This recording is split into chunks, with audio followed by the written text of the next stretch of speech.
The adventure that's been unfolding in Colorado, the state that's brought about a marijuana revolution, may give us an instructive glimpse of the future. Not so long ago, the Rocky Mountain state was mostly known for its chic ski resorts and an ecological awareness that one doesn't often find in the United States. It's a pioneer state for renewable energy and environmental protection. And its capital, Denver, is #1 in America for cycling lanes. But in 2014, Colorado's image changed. The state's voters defied federal law by demanding a referendum on the free sale of cannabis. And local authorities followed their lead. Here's a message from the state of Colorado to the state of Colorado. Now that marijuana is legal here, we've all got a few things to know. But instead of just telling you what you can't do, we're going to tell you what you can do too.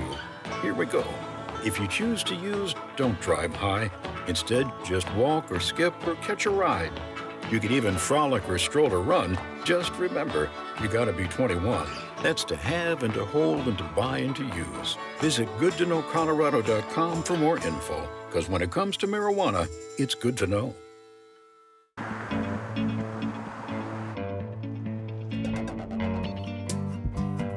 In Colorado, anyone 21 or older can buy marijuana with no trouble. The boom has been swift. In Denver alone, there are over 100 retail outlets. These cannabis shops are often small, each with its own specialties, which are well known to regulars. You can even find them near gas stations, so you can fill up with gas and grass at the same time. In downtown Denver, the stores welcome a steady stream of novice tourists drawn to Colorado by the whiff of marijuana. Hi, how's it going? I'll just pick your IDs real quick. Oh, they do got pre-rolls. We do have pre-rolls. Thank you. And are you guys familiar with indica and sativa? Yeah. I try to tell her that sativas are the less body high and indicas are the body high. Yep. Told you. And I'll show you. There's an easy way I remember it. Indica, like you said, is the body high, much more relaxing. So I remember indica in the couch. Yeah. And you guys are more than welcome to smell and look. You just can't reach in there and touch. Okay. And they just have little sticky things you can like whisk with.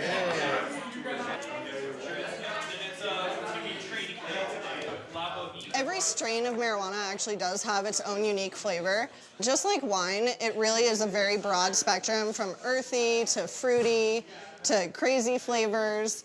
And it's all just personal preference. Usually I just show people 2 different smelling ones, see what they like, kind of start from there. Do you know about the deal we have going on today? I do not. It's awesome. Normally 1 gram is $60. Yeah. But today if you buy more than 1, they drop to $25 each. So really 2 for $50 or 1 for $60. Take out 14%. Oh, nice. Colorado has become the American testing ground for legalized cannabis.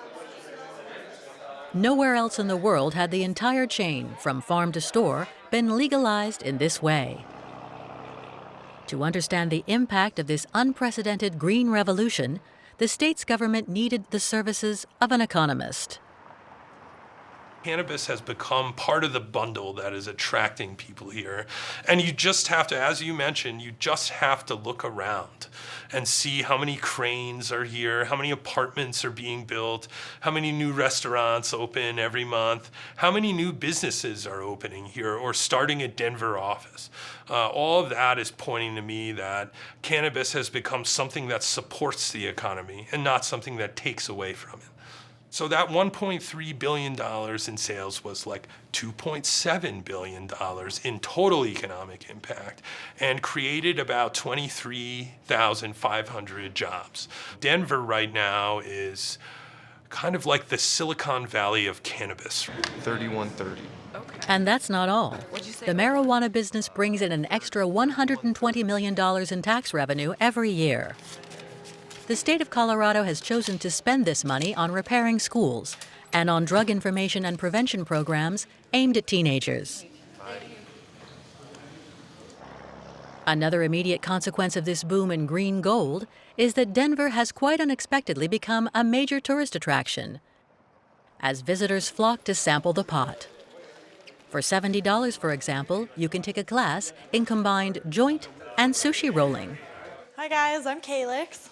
I'm gonna teach how to roll a joint with a crutch paper. This is gonna be like equivalent to a mouth filter or like a cigarette filter. And we're gonna start off by grinding our marijuana. Those things in front of you are grinders.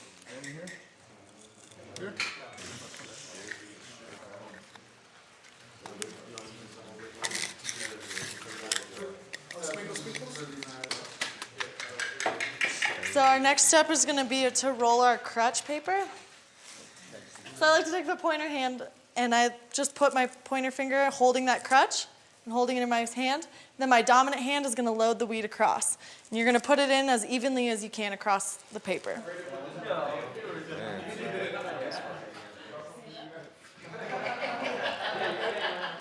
We also do tours through grow houses, and after that we take a cannabis-friendly bus where you can actually consume on the bus. And then we do a cooking class on Sundays where you learn the infusion of cannabis into food and the process of doing that, and you get to do a hands-on-one lesson with the chef, same chef that does the sushi and joint rolling class. And we also do cannabis massages. So then you're gonna turn your joint sideways and in the flame, and you're just gonna kind of crispen it like a marshmallow. Crispen it, golden it, black. So I'm not burning the paper that I just made, right? I just crispened that edge. That way you could just pull it off. Oh! Then you light it. Don't waste it. And you get high. And that's how you roll a joint.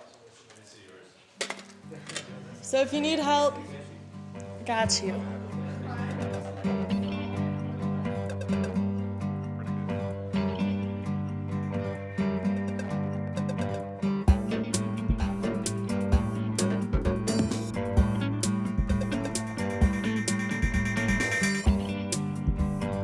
But in Colorado's government, they're not exactly kicking back and toking on joints.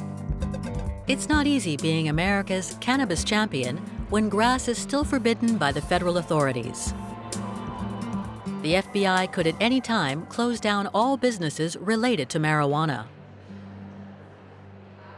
Well, when we first legalized it, I was against it. Almost everyone I know, elected officials, were against it.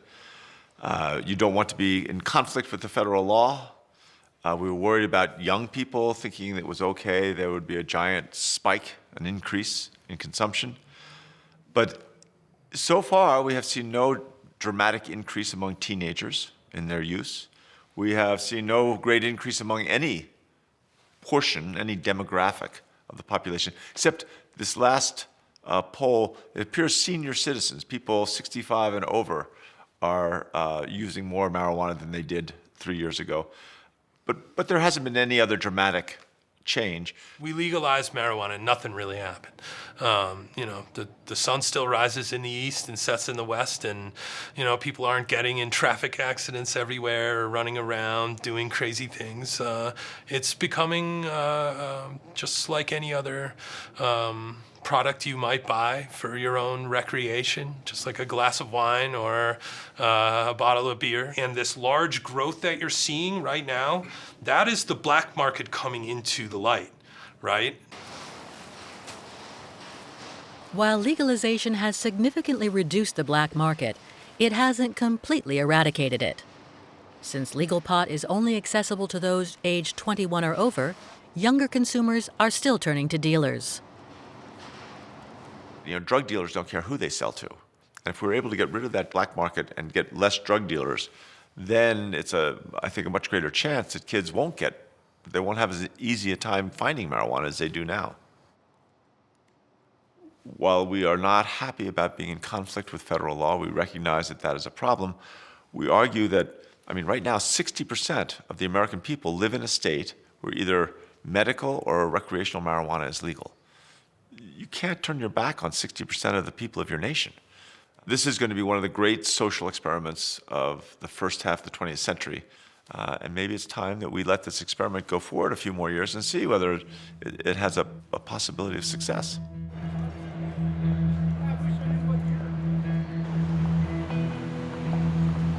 Yet nothing predisposed Colorado to become a pioneer of cannabis liberalization.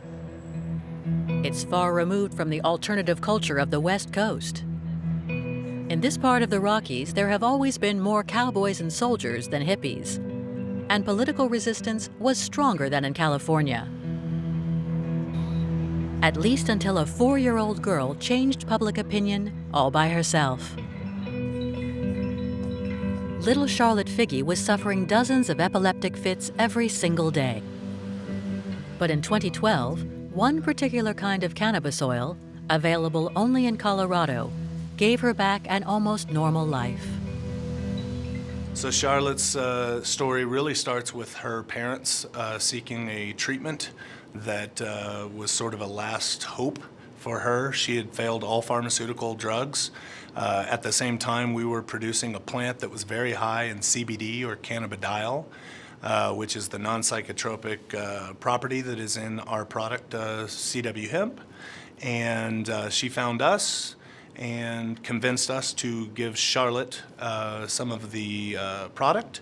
She went a week free without any seizures, and this is about the time she was having 300 seizures a week. So now, even today, she's 98 to 99% seizure-free. Charlotte's story educated the public about the therapeutic effects of cannabis. It was also the starting point for the first Cannabusiness success story, that of the Stanley brothers. It was not easy starting with Charlotte because she was a 5-year-old girl. While we knew cannabis was safe, giving medical marijuana to a child was another topic in and of itself. So for us, we had to get 2 doctors' approval. So Charlotte had to see 2 doctors, and they had to approve of this treatment for her. After that, once we saw the success that Charlotte had, we knew that this was going to be big, and a lot of the barriers would fall over the coming years. Located in Boulder, northwest of Denver, the Stanley Brothers Laboratory has perfected the world's best-selling cannabis derivative, which they call Charlotte's Web.